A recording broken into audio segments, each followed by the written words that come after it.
पहनने, ओढ़ने, नज़म पढ़ने और बात करने का सलीका ऐसा था कि किसी को भी अपना दीवाना बना ले। ये जवाहरात जड़े सोने के पिंजरे में इस शहजादी का दम घुटता था। यही शेर शायरी की महफिलें उसके लिए ऑक्सीजन का काम करती थी। उन दिनों ऐसी महफिलों में शामिल होने वाले मशहूर शायर थे गानी कश्मीरी, नामतुल्लाह खान और अकील खां राजी। उस दौर में इनकी गिनती मशहूर शायरों में होती थी। अपनी दिलकश शायरी की वजह से जयपुरिसा की मांग भी बढ़ने लगी थी। महफिलों में आकर उन्हें सोने के पिंजरे से रिहाई का एहसास होता था, क्योंकि यहाँ वह अपने जज्बातों को कह पाती थी। उसे शायरों, मेलगों और सूफियों की यह महफिल बहुत अच्छे लगने लगी थी। इसी के लिए वह दरा सिखों की शुक्रगुजार रही थी। जुबरिसा धीरे धीरे शेर शायरी में डूबती चली गई। एक कहावत है कि ना कि बैठता नहीं जब तक आदमी मलंगों के बीच, दिल की तो आती है पर आस की नहीं आती। शहजादी जुबरिसा के साथ भी कुछ ऐसा ही हुआ। ऐसे ही महफिलों में एक दिन उसका सामना उस समय के लाहौर के गवर्नर और प्रसिद्ध शायर अकील खां रजी से हुआ। रजी की शायरी ने ही नहीं, उनकी शख्सियत ने भी शहजादी जुबरिसा को प्रभावित किया।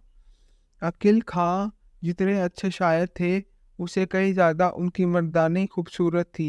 यही वजह थी कि वह महफिलें लूट लिया करते थे। अकील खां से मिलकर जुबरिसा को लगा कि उन्हें जिस चेहरे की तलाश थी, अब वह मिल गया है। धीरे धीरे जुबरिसा का झुकाव अकील खां की ओर होने लगा। उसके मन में अकील खां के लिए दीवानापन पनपने लगा। एक मधुर लेकिन अनकहा संबंध आकर लेने लगा। शहजादी जुबरिसा उस रतन जड़े सोने के पिंजरे और ऐशो आराम से रिहा चाहती थी, जहाँ उसका दम घुटा रहता है। अब वह अकील खां की मोहब्बत के पिंजरे में हमेशा के लिए कैद होना चाहती थी। वह जब भी अकेली होती, अकील खां के बारे में ही सोचती रहती। लेकिन जब अब्बा हजूर का ख्याल आता तो वह हकबा कर उठ बैठती। खुद को बेबस महसूस करते हुए उसकी आंखें भीग जाती। मोहब्बत का यह जुनून एक और नहीं था। अकील खां रजी, जो उस समय औरंगजेब की लाहौर रियासत के गवर्नर थे, उन्हें भी कब शहजादी जुबरिसा से इश्क हो गया, उन्हें पता ही नहीं चला। एक और उनका गवर्नर का ओहदा था और दूसरी ओर जुबरिसा की मोहब्बत। एक तरह से वह अंगारों पर चल रहे थे। किले में जुबरिसा की सेवा में लगी सेविकाएं जांचती खिलखिलाती रहती थी। वह शहजादी किसी अनहोनी से डरी सहमी गुमसुम रहती। उस पर हमेशा इस बात की दहशत छाई रहती कि अगर उसके अब्बा हुजूर को उसकी शेर शायरी और मोहब्बत के बारे में पता चल गया तो कयामत ही आ जाएगी। वह ना उसे बेखौफ और ना ही अकील खां को। एक और उस पर यह दहशत छाई रहती तो दूसरी ओर वह महफिलों में भी जाती रही और अकील खां से भी मिलती रही। जैसे कहा जाता है कि इश्क और मुश्क कभी छुपाए नहीं जाते, वैसे ही कुछ शहजादी जुबरिसा के मामले में भी हुआ। आखिर जुबरिसा के इश्क की आग की आँच औरंगजेब तक पहुंच ही गई। जैसे ही बेटी के प्यार की खबर औरंगजेब को हुई, वह आग बबूला हो उठा। वह सीधा जुबरिसा के कमरे में पहुंच गया। अब्बा हुजूर के कदमों की आहट सुनकर ही जुबरिसा ने कलम दावत और कागज छिपा दिए थे। जैसे ही औरंगजेब कमरे में पहुंचा, जुबरिसा पलंग से उठकर खड़ी हो गई। औरंगजेब की आंखें गुस्से में अंगारे उगल रही थी, बोही तने हुई थी। उसने बेटी से कुछ पूछने के बजाय सीधा अपना फैसला सुना दिया। मेरी नज़रों के सामने से ले जाओ इस आज़ाद ख्याल लड़की को। इसे ले जाकर सलीमगढ़ के उसी किले में कैद कर दो जहाँ इसके महबूब ने दम तोड़ा था। जब तक मैं ना कहूँ इसे बाहर ना जाने देना, इसे वही कैद रखना। इतना कहकर औरंगजेब गुस्साए सांप की तरह फुकफुकराता हुआ अपने कमरे की ओर बढ़ गया। औरंगजेब का हुक्म होते ही महल के अंदर सेविकाएं शहजादी का सामान संदूकों में रखने लगी तो बाहर सेवक सलीमगढ़ ले जाने की तैयारी करने लगे। जबकि शहजादी पर अब्बा हुजूर के इस हुक्म का कोई असर नहीं हुआ। वह कमरे की खिड़की के पास बैठी खुले आसमान में उड़ते परिंदों को निहार रही थी। वह उन्हें देखते हुए यही सोच रही थी कि इससे अच्छा तो ये परिंदे हैं जो आज़ादी से जहाँ मन होता है आते हैं, प्यार करते हैं। यहाँ देखकर उसने जो तोता पाल रखा था उसका पिंजरा उठाया और उसे आज़ाद कर दिया। खुला आसमान पाकर वह पंख फकड़ाते हुए उड़ने लगा। शहजादी उसे तब तक देखती रही जब तक वह उसकी नज़रों से ओझल नहीं हो गया। वह उसी के बारे में सोचती हुई खिड़की के पास बैठी थी कि तभी पीछे से एक सेविका ने आवाज़ दी, शहजादी। ख्यालों में डूबी शहजादी ने शायद उसकी आवाज़ सुनी नहीं। कोई जवाब न पाकर सेविका ने दोबारा आवाज़ दी, शहजादी। बिखरे बालों को समेटते हुए शहजादी जबरीसा ने पलटकर सेविका की ओर देखा। क्या बात है? शहजादी, बादशाह सलामत ने आपको सलीमगढ़ जाने का हुक्म दिया है, सेविका ने कहा। लेकिन क्यों? शहजादी ने पूछा। सेविका इस बात का क्या जवाब देती? घबराई सेविका ने कहा, बस बादशाह सलामत का हुक्म है। सफर के सामान के साथ जरूरत का भी सामान घोड़ा गाड़ियों पर लादा जाना लगा। इसके बाद सिपाही शहजादी को सलीमगढ़ के उस किले की ओर लेकर चल पड़े जहां उसके प्रेमी अखिल खां रजी को हथकड़ियों से कुचलवा कर तड़पा तड़पा कर मौत की सजा दी गई थी। एक उदास काफिला सलीमगढ़ की ओर चला जा रहा था। कहर उदासी से शहजादी की डोली लिए चल रहे थे। वह राह भी उदास थी। जिस राह से शहजादी का यह काफिला गुजर रहा था, आखिर वह काफिला सलीमगढ़ पहुंच गया, जहां ना तो आगरा जैसी चहल पहल थी और ना रौनक। किला सुनसान था। वहां सिपाहियों के अलावा और कोई नहीं था। वहां ना दरबार था और ना दरबारी। चारों ओर सन्नाटा पसरा था। किला भूत बंगले जैसे लगता था। जबरीसा ने किले में प्रवेश किया और उस कमरे की ओर बढ़ाई गई जो उसके रहने के लिए बताया गया था। साथ आई सेवकों ने शहजादी का सामान लाकर अंदर रखा तो सेविकाओं ने उसे खरीने से रखना शुरू किया। दिन गुजर गया। रात होते ही शहजादी जब अकेली पड़ी तो उसे लगा कि अब बाकी की जिंदगी यहीं बितानी है। उसके अब्बा हुजूर ने उसे प्यार करने की यह सजा दी है। वह अतीत में खो गई। उसे वे बातें याद आने लगी जो उसने अब तक बचपन से देखी थी। इतिहास गवाह है कि बादशाह को पाने के लिए मुगल सम्राट कभी अपनों का भी खून बहाने में नहीं हिचके। इनमें औरंगजेब तो सबसे बदनाम माने जाता है। अपनी बीमारी की वजह से शाहजहां विरासत की हिफाजत के लिए चिंतित था। एक दिन इसी ख्याल में डूबे बादशाह के मन में आया कि क्यों ना वह अपने बेटे दारा को ही दिल्ली की गद्दी सौंप दे, क्योंकि वह बुद्धिमान होने के साथ साथ सुलझा और अमन पसंद भी है। शाहजहां को अपना यह विचार उचित लगा और उसने दारा को बुलाकर कहा, मैं चाहता हूँ कि मेरे जिंदे रहते तुम दिल्ली की गद्दी को संभालो। जब तक मैं जिंदा हूँ तब तक तुम दिल्ली के बादशाह रहो। दारा चुपचाप अब्बा हुजूर का आदेश सुनता रहा।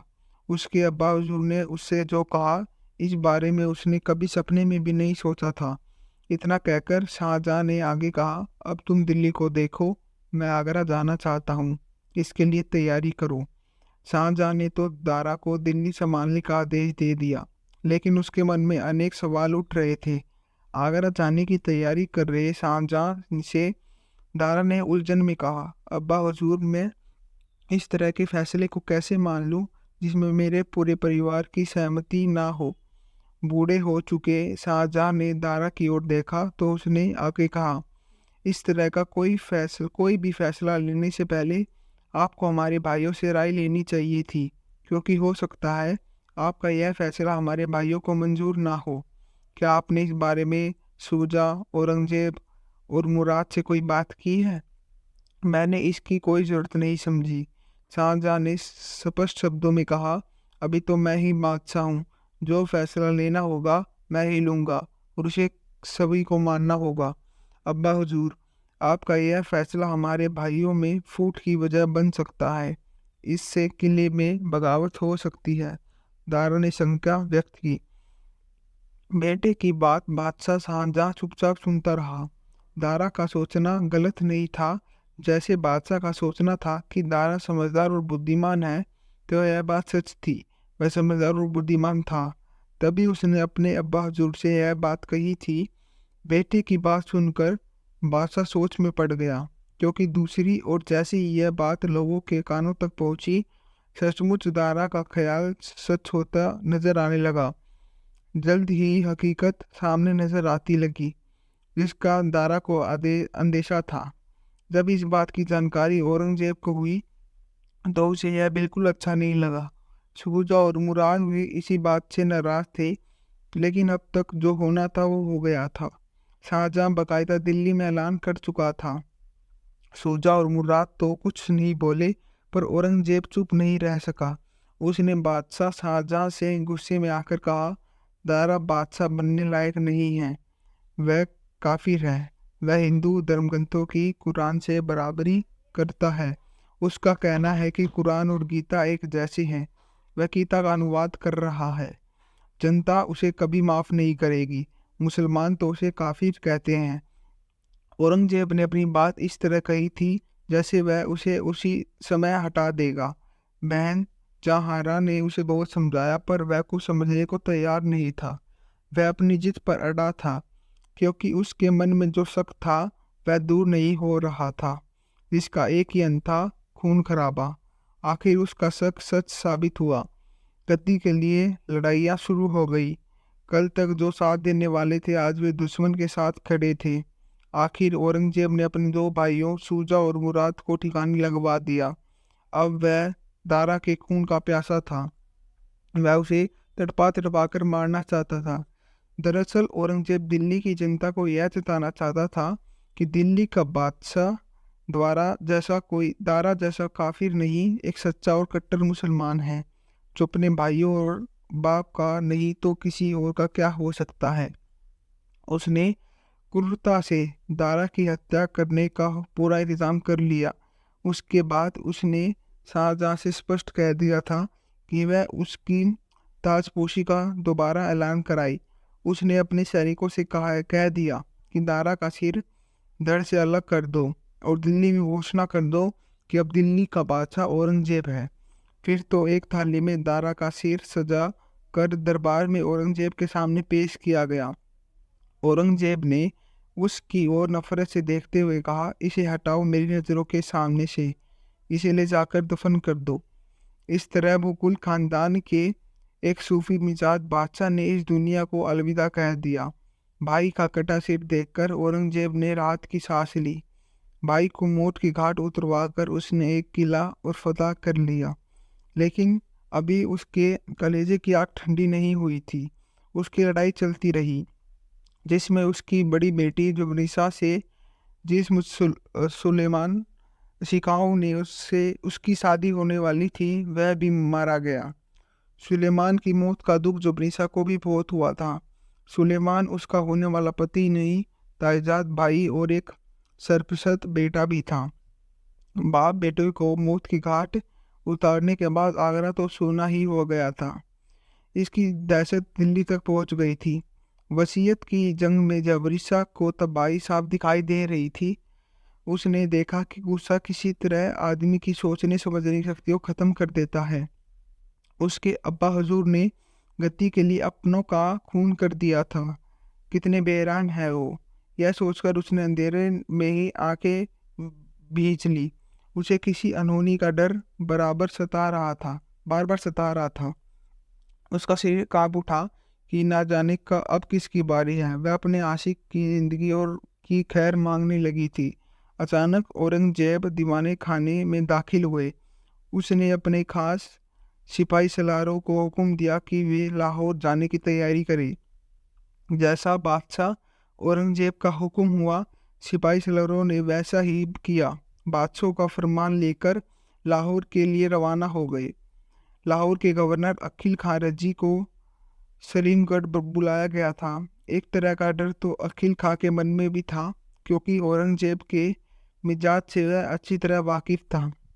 बादशाह के हुक्म का पालन करते हुए वह सलीमगढ़ पहुंच गया। उसकी गवर्नरी तो बादशाह के उसी फरमान से ही चली गई थी। अब वह यह जानने के लिए बेचैन था कि आगे उसके साथ क्या होने वाला है।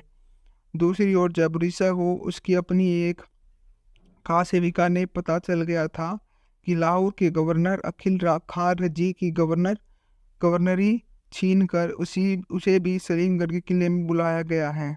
यह सुनकर शहजादी जुबरीसा का दिल धड़क उठा कि अब न जाने क्या होने वाला है।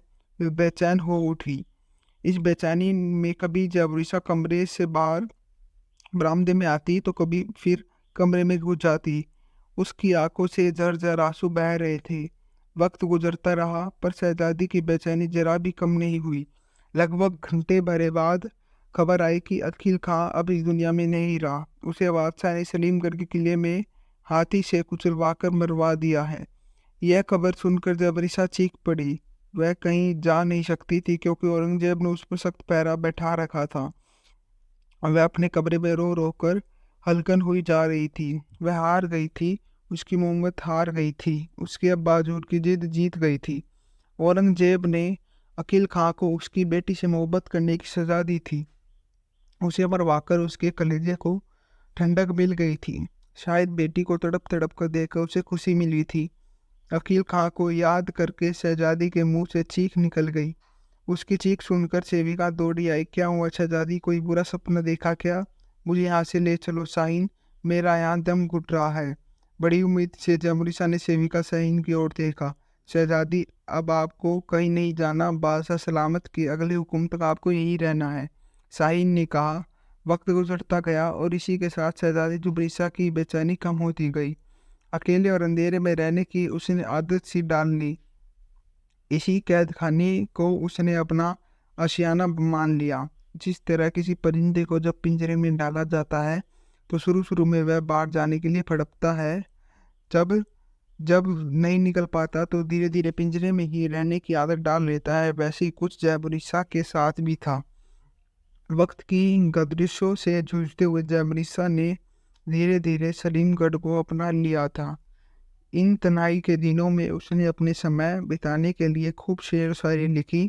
तमाम परेशानियों से जूझते हुए उसने इस कातिल सलीमगढ़ के किले में एक बहुत बड़ी लाइब्रेरी बनवाई, जिसमें कुरान, बाइबल, हिंदू, बौद्ध और धर्म ग्रंथ, अनेक पुराण ग्रंथ, कहानियों की किताबें, फारसी, अरबी व लुबरूनी ग्रंथ के अलावा तमाम किताबें मंगाकर इकट्ठी कराई। सलीमगढ़ के किले में बंदी जीवन जीते हुए शहजादी अपने हकीकत की दुनिया से बहुत आगे निकल चुकी थी। सलीमगढ़ किले में कैद शहजादी जबरीसा ने 20 वर्ष गुजारे। उसकी पूरी जवानी इसी कैद खाने में गुजर गई। यहीं उसकी शायरों की सही राह मिली। यहाँ रहकर उसने 5000 से भी ज़्यादा गज़लें, नज़में और रुआइबा लिखी। यहाँ वह कृष्ण भक्ति में डूब गई और खुद को मीरा बना लिया। वह मीरा की ही तरह कृष्ण भक्त में ऐसी डूबी कि उसे खुद का ही होश न रहा। धीरे धीरे वह बिखरती गई।